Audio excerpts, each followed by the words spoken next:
ಶ್ರೀಲೀಲಾ ವಿಜಯ್ ದೇವರಕೊಂಡರ 12ನೇ ಸಿನಿಮಾಕ್ಕೆ ನಾಯಕಿಯಾಗಿ ಆಯ್ಕೆಯಾಗಿದ್ದಾರೆ. ಆದರೆ ಅಚಾನಕ್ ಆಗಿ ಶ್ರೀಲೀಲಾ ಸಿನಿಮಾದಿಂದ ಹೊರಬಂದರು. ಶ್ರೀಲೀಲಾರ ಬ್ಯುಸಿ ಶೆಡ್ಯೂಲ್ನಿಂದಾಗಿ ಡೇಟ್ಸ್ ಹೊಂದಾಣಿಕೆ ಆಗದ ಕಾರಣಕ್ಕೆ ಕೈಬಿಡಲಾಗಿದೆ ಎಂಬ ಮಾತು ಕೇಳಿಬಂತು. ಆದರೆ ಒಳಗಿನ ವಿಷಯ ಬೇರೆಯೇ ಇದೆ ಎಂಬ ಚರ್ಚೆ ಟಾಲಿವುಡ್ನಲ್ಲಿ ಜೋರಾಗಿ ಹರಿದಾಡಿತು. ಮೋದಿ ಅವರ ಉಪವಾಸ ವ್ರತದ ಮೇಲೆ ಮಾಜಿ ಮುಖ್ಯಮಂತ್ರಿ ಅನುಮಾನ. ನರೇಂದ್ರ ಮೋದಿ ಅವರು 11 ದಿನಗಳ ಕಾಲ ಕಠಿಣ ಯಮ ನಿಯಮ ವ್ರತಾಚರಣೆ ಕೈಗೊಂಡಿದ್ರು. 11 ದಿನಗಳ ಉಪವಾಸ ಮಾಡಿದ್ರೆ ಮನುಷ್ಯ ಬದುಕಲು ಸಾಧ್ಯವಿಲ್ಲ ಎಂದಿದ್ದಾರೆ ವೀರಪ್ಪ ಮೊಯ್ಲಿ. ಕಳೆದೊಂದು ತಿಂಗಳಿನಿಂದ ಮಿತಿಮೀರಿದ ಸರಗಳ್ಳರ ಹಾವಳಿ. ಬೆಂಗಳೂರು ಹೊರವಲಯದ ಆನೇಕಲ್ ತಾಲೂಕಿನಲ್ಲಿ ಸಿಕ್ಕಲ್ಲಿ ಸರಗಳ್ಳತನ. ಪಲ್ಸರ್ ಎನ್ಎಸ್ ಬೈಕ್ನಲ್ಲಿ ಬರುವ ಖದೀಮರು ಮಹಿಳೆಯರ ಬಳಿ ಚಿನ್ನದ ಸರ ದೋಚಿ ಪರಾರಿಯಾಗ್ತಿದ್ದಾರೆ.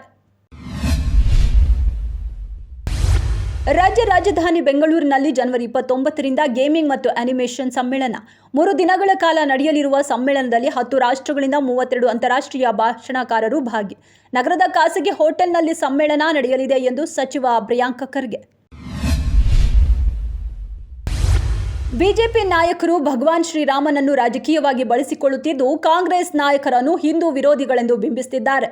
ಸಿದ್ದರಾಮಯ್ಯವರ ಹೆಸರಿನಲ್ಲಿ ರಾಮ ಇದ್ದಾನೆ, ನನ್ನ ಹೆಸರಿನಲ್ಲಿ ಶಿವ ಇದ್ದಾನೆ, ಶಿವನ ಮಗ ಕುಮಾರನು ಇದ್ದಾನೆ ಎಂದು ಬಿಜೆಪಿ ನಾಯಕರ ವಿರುದ್ಧ ಡಿಕೆ ಶಿವಕುಮಾರ್ ಆಕ್ರೋಶ.